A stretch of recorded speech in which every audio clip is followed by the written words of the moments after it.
తమిళనాడులో లేదు, కర్ణాటకలో లేదు ఈ డీజిల్ కష్టాలు, ఓన్లీ ఆంధ్ర తెలంగాణలో మాత్రం ఎందుకు ఉంది?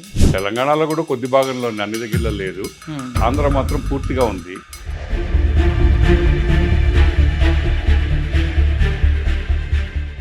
రెండు 3 గంటల పాటు లైన్లో నిలబడాలంటే ఎటువంటి అసలు ఎందుకు నిలబడాలి? ప్రజలకు ఎందుకు ఇంత శిక్షేస్తున్నారు ఈ ప్రభుత్వాలు? బ్లాక్ మార్కెటింగ్ జరుగుతుందా, లేక ఆయిల్ కంపెనీస్ లాస్ వస్తున్నాయని చెప్పి సప్లై కంట్రోల్ చేసినాయా? ఆయిల్ కంపెనీస్ లాస్ అనే మాట మాట్లాడితే దానికి అర్థం ఉండదు. సప్లై చైన్ లో ఎక్కడ ప్రాబ్లం ఉందో తెలుసుకోలేని పరిస్థితిలో ప్రభుత్వాలను బ్యూరోక్రాట్స్ ఉన్నారు. అవును, ఖచ్చితంగా ప్రభుత్వం చిత్తశుద్ధి లేని అంటే ప్రభుత్వం. ముఖ్యమంత్రి గారు వాళ్ళ టీమ్ ఆఫ్ మినిస్టర్స్ దీని మీద యాక్చువల్గా ఆయనకి ఫీడ్బ్యాక్ వెళ్ళలేదంటారా? ఆయన ఫీడ్బ్యాక్ ఎందుకు వెళ్ళదు? టీవీ పెడితే కనపడుతుంది కదా.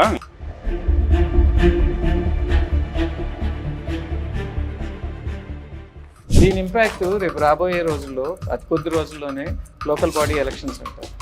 ప్రజలు అంత తొందరగా మర్చిపోతారా ఇలా కష్టం పడిన కష్టం? శిశుపాలుడి తప్పుల్లాగా ఇవన్నీ ఒకటి ఒకటి ఒకటి ఒకటి యాడ్ అవుతా పోతాయి.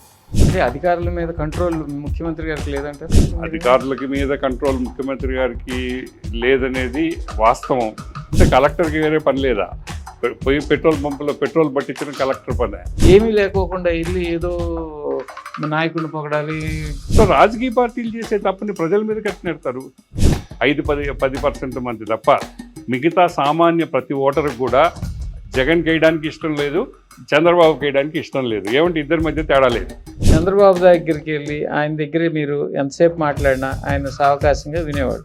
నువ్వు ముఖ్యమంత్రిగా నువ్వు చేయాల్సిన పనిని నువ్వు నిస్సహాయంగా నేను చేయలేకపోతున్నాను అని చెప్పుకుంటే అది గొప్పతనమా? నువ్వు తెచ్చే ఇండస్ట్రీస్ వల్ల వచ్చే ఓట్ల కంటే నీ పార్టీ ఎమ్మెల్యేల వల్ల పోయే ఓట్లు ఎక్కువ ఉన్నాయి. వాస్తవ వేదిక పూర్తి ఎపిసోడ్ ప్రతి గురువారం మీ తెలుగు వన్ న్యూస్లో.